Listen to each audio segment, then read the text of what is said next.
Our reading for today is Deuteronomy chapter 28. Now it shall come to pass, if you diligently obey the voice of the Lord your God, to observe carefully all his commandments which I command you today, that the Lord your God will set you high above all nations of the earth. And all these blessings shall come upon you and overtake you, because you obey the voice of the Lord your God. Blessed shall you be in the city, and blessed shall you be in the country. Blessed shall be the fruit of your body, the produce of your ground, and the increase of your herds, the increase of your cattle, and the offspring of your flocks. Blessed shall be your basket and your kneading bowl. Blessed shall you be when you come in, and blessed shall you be when you go out. The Lord will cause your enemies who rise against you to be defeated before your face. They shall come out against you one way and flee before you 7 ways. The Lord will command the blessing on you in your storehouses and in all to which you set your hand, and he will bless you in the land which the Lord your God is giving you. The Lord will establish you as a holy people to himself, just as he has sworn to you, if you keep the commandments of the Lord your God and walk in his ways. Then all the peoples of the earth shall see that you are called by the name of the Lord, and they shall be afraid of you. And the Lord will grant you plenty of goods in the fruit of your body, in the increase of your livestock, and in the produce of your ground, in the land of which the Lord swore to your fathers to give you. The Lord will open to you his good treasure, the heavens, to give the rain to your land in its season, and to bless all the work of your hand. You shall lend to many nations, but you shall not borrow. And the Lord will make you the head and not the tail. You shall be above only and not beneath, if you heed the commandments of the Lord your God, which I command you today, and are careful to observe them. So back in verse 12, that's when it said, you shall lend to many nations, but you shall not borrow. This is repeated. We read that recently, where God teaches us in Proverbs, the borrower is servant to the lender. And it's a good lesson for us in our personal lives, that we don't want to be a slave to someone. So we want to work our personal finances to the point where we don't borrow money from others, where we live within our means and end up staying out of debt. It's a concern for America being in the debt that we're in as a nation. That should have never happened. We should have never been in debt, ever. And so it really hurts the economy and hurts our personal economy. So it's a good goal to live within our means and stay out of debt. In verse 14, so you shall not turn aside from any of the words which I command you this day to the right or the left, to go after other gods to serve them. But it shall come to pass, if you do not obey the voice of the Lord your God, to observe carefully all his commandments and his statutes, which I command you today, that all these curses will come upon you and overtake you. Cursed shall you be in the city, and cursed shall you be in the country. Cursed shall be your basket and your kneading bowl. Cursed shall be the fruit of your body and the produce of your land, the increase of your cattle and the offspring of your flocks. Cursed shall you be when you come in, and cursed shall you be when you go out. The Lord will send on you cursing, confusion, and rebuke, and all that you set your hand to do, until you are destroyed, and until you perish quickly because of the wickedness of your doings in which you have forsaken me. The Lord will make the plague cling to you until he has consumed you from the land which you are going to possess. The Lord will strike you with consumption, with fever, with inflammation, with severe burning fever, with the sword, with scorching, and with mildew. They shall pursue you until you perish.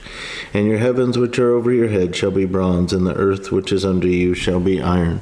The Lord will change the rain of your land to powder and dust from the heaven. It shall come down on you until you are destroyed. So this is a very long passage. We're just getting started. These are all the cursings of disobedience. The Lord will cause you to be defeated before your enemies. You shall go out one way against them and flee 7 ways before them. And you shall become troublesome to all the kingdoms of the earth. Your carcasses shall be food for all the birds of the air and the beasts of the earth, and no one shall frighten them away. The Lord will strike you with the boils of Egypt, with tumors, with the scab, and with the itch from which you cannot be healed. The Lord will strike you with madness and blindness and confusion of heart, and you shall grope at noonday as a blind man gropes in darkness. You shall not prosper in your ways. You shall be only oppressed and plundered continually, and no one shall save you. You shall betroth a wife, but another man shall lie with her. You shall build a house, but you shall not dwell in it. You shall plant a vineyard, but shall not gather its grapes. Your ox shall be slaughtered before your eyes, but you shall not eat of it.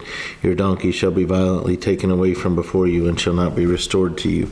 Your sheep shall be given to your enemies, and you shall have no one to rescue them. Your sons and your daughters shall be given to another people, and your eyes shall look and fail with longing for them all day long, and there shall be no strength in your hand. A nation whom you have not known shall eat the fruit of your land and the produce of your labor, and you shall be only oppressed and crushed continually. So you shall be driven mad because of the sight which your eyes see. The Lord will strike you in the knees and on the legs with severe boils, which cannot be healed, and from the sole of your foot to the top of your head. The Lord will bring you and the king whom you set over you to a nation which neither you nor your fathers have known, and there you shall serve other gods, wood and stone. Still going on. This is a long list of cursings. It's a reminder of the importance of being obedient to God and his word. And you shall become an astonishment, a proverb, and a byword among all nations, where the Lord will drive you. Just now starting in verse 38. You shall carry much seed out to the field, but gather little in, for the locust shall consume it. You shall plant vineyards and tend them, but you shall neither drink of the wine nor gather the grapes, for the worms shall eat them. You shall have olive trees throughout all your territory, but you shall not anoint yourself with the oil, for your olives shall drop off. You shall beget sons and daughters, but they shall not be yours, for they shall go into captivity. Locusts shall consume all your trees and the produce of your land. The alien who is among you shall rise higher and higher above you, and you shall come down lower and lower. He shall lend to you, but you shall not lend to him. He shall be the head, and you shall be the tail. Moreover, all these curses shall come upon you, and pursue and overtake you until you are destroyed, because you did not obey the voice of the Lord your God, to keep his commandments and his statutes, which he commanded you. There's obvious lessons here. We can work hard and ascribe to amass various possessions, but if we're not obeying the Lord, that's all going to be somebody else's. And they shall be upon you for a sign and a wonder, and on your descendants forever, because you did not serve the Lord your God with joy and gladness of heart for the abundance of everything.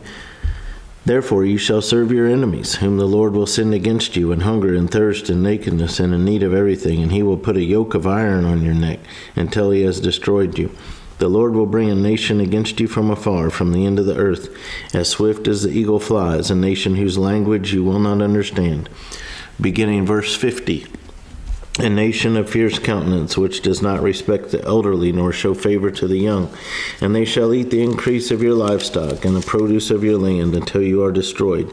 They shall not leave you grain, or new wine, or oil, or the increase of your cattle, or the offspring of your flocks, until they have destroyed you. They shall besiege you at all your gates, until your high and fortified walls in which you trust come down throughout all your land. And they shall besiege you at all your gates throughout all your land, which the Lord your God has given you. You shall eat the fruit of your own body, the flesh of your sons and your daughters, whom the Lord your God has given you, in the siege and desperate straits in which your enemy shall distress you. The sensitive and very refined man among you will be hostile toward his brother, toward the wife of his bosom, and toward the rest of his children whom he leaves behind, so that he will not give any of them the flesh of his children whom he will eat, because he has nothing left in the siege and desperate straits in which your enemy shall distress you at all your gates. The tender and delicate woman among you, who would not venture to set the sole of her foot on the ground because of her delicateness and sensitivity, will refuse to the husband of her bosom, and to her son and her daughter her placenta which comes out from between her feet, and her children whom she bears, for she will eat them secretly for lack of everything in the siege and desperate straits in which your enemy shall distress you at all your gates. If you do not carefully observe all the words of this law that are written in this book, that you may fear this glorious and awesome name, all caps, the Lord your God, then the Lord will bring upon you and your descendants extraordinary plagues, great and prolonged plagues, and serious and prolonged sickness. Starting verse 60. Moreover, he will bring back on you all the diseases of Egypt, of which you were afraid, and they shall cling to you. Also every sickness and every plague which is not written in this book of the law will the Lord bring upon you until you are destroyed. You shall be left few in number, whereas you were as the stars of heaven in multitude, because you would not obey the voice of the Lord your God. And it shall be that just as the Lord rejoiced over you to do you good and multiply you, so the Lord will rejoice over you to destroy you and bring you to nothing, and you shall be plucked from off the land which you go to possess. Then the Lord will scatter you among all peoples, from one end of the earth to the other, and there you shall serve other gods, which neither you nor your fathers have known, wood and stone. And among those nations you shall find no rest, nor shall the sole of your foot have a resting place. But there the Lord will give you a trembling heart, failing eyes, and anguish of soul. Your life shall hang in doubt before you. You shall fear day and night, and have no assurance of life. In the morning you shall say, Oh, that it were evening, and at evening you shall say, Oh, that it were morning, because of the fear which terrifies your heart, and because of the sight which your eyes see. And the Lord will take you back to Egypt in ships, by the way of which I said to you, You shall never see it again. And there you shall be offered for sale to your enemies as male and female slaves, but no one will buy you. That's the end of chapter 28. 68 verses, very scary, very fearful. Should put the fear of God in us if we choose to live in disobedience, and should encourage us to live in obedience to the Lord God.